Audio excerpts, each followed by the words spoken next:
कि इस किस्म की मॉब रूल जो किया जाता है ये बिल्कुल नहीं चलना चाहिए हमारे पड़ोस देश में।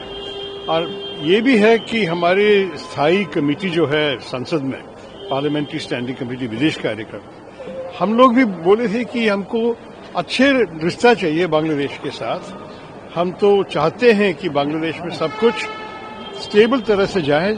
उनका चुनाव भी आने वाला है फरवरी महीने में और हम चाहते हैं कि वहां लोकतंत्र वापस आए। लेकिन इस हाल में जैसी चीजें चल रहे हैं यह बहुत चिंतित बात है। और भारत के लिए हम तो ऐसे संतुष्ट नहीं हो सकते और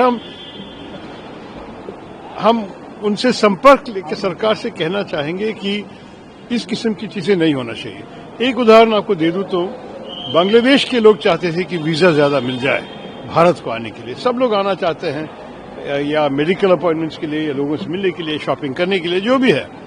और बहुत शिकायतें मिले थे हमें पिछले साल की वीजा आप लोग बहुत कम कर दिए हैं। अब तो हम वीजा को नॉर्मलाइज कर रहे थे और देखिए कल की ये दुर्घटनाओं के कारण हमारे 2 असिस्टेंट हाई कमीशन वीजा देने बंद करना पड़ा। तो इस किस्म की चीजों दोनों देश के लिए अच्छा नहीं है और बांग्लादेशियों को भी काफी तकलीफ देते हैं। तो हम चाहते हैं कि वहां शांति समाधान आ जाए। सर, बिहार के मुख्यमंत्री नीतीश कुमार ने सर एक मुस्लिम महिला का हिजाब खींचा है। देखिए उस विषय पे हम सब जानते हैं। हम जो मुस्लिम महिलाओं और सारे महिलाओं को सम्मान देना चाहिए उसके अनुसार ये ठीक नहीं था। मैं उससे ज्यादा नहीं कहना चाहता। कहा है कि प्रियंका गांधी को ब्लॉक कर दिया गया, उनको बोलने नहीं दिया गया पॉल्यूशन के ऊपर। देखिए आपको पता है कि उनके तरफ से कुछ और बोला जा रहा है। मैं तो ये नेतृत्व के चर्चे में तो भाग नहीं ले सकता हूं, इससे मैं नहीं बोल सकता हूं कि क्या हुआ है। मैं खुद ये वायु के पोल्यूशन के बारे में बोलना चाहता था क्योंकि मैं 10 साल से अभी दिल्ली में एक राउंड टेबल चला रहा हूं वायु पोल्यूशन के बारे में।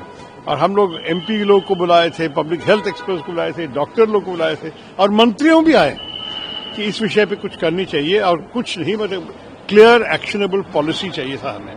तो मैं भी बोलने के लिए तैयार था, सुनने के लिए भी तैयार था। अगर इस बार नहीं हुई तो मेरी इच्छा है कि अगली बार जब हम बजट सेशन में हम शामिल हो जाएंगे कि इस विषय पर चर्चा होना ही चाहिए, अवश्य होना चाहिए। मल्लिकार्जुन खड़गे ने कहा है सर कि जी राम योजना जो है वो गरीबों के लिए नहीं है। देखिए आपको पता है कि जो अब तक चल रहे थे महात्मा गांधी के नाम पे उस प्रोग्राम, मेरे ख्याल में जो भी इसमें कठिनाइयां होते थे फिर भी बहुत गरीबों को मदद की है। 100 दिन का रोजगार, गारंटीड काम भी था, केंद्र सरकार की तरफ उसका पैसा आता था। अभी ये लोग चाहते हैं कि हर राज्य 40% दे दे। बहुत राज्यों के पास इतना पैसा नहीं है। मेरे केरल में, आपके बिहार में शायद इसमें कठिनाई हो जाएंगे। मेरे ख्याल में जो ये बदला दिया है अच्छा नहीं किया। और महात्मा गांधी जी का नाम भी निकलना ठीक नहीं था क्योंकि महात्मा गांधी जब राम राज्य के बारे में बोलते थे, ग्राम स्वराज उसका तो एक बहुत बड़ा भाग था। तो महात्मा गांधी को भी ऐसे अपमान करने की कोई जरूरत नहीं थी। इसलिए मैंने कहा था मेरे भाषण में पार्लियामेंट में कि राम का नाम बदनाम मत करो, ऐसे नहीं होना चाहिए था।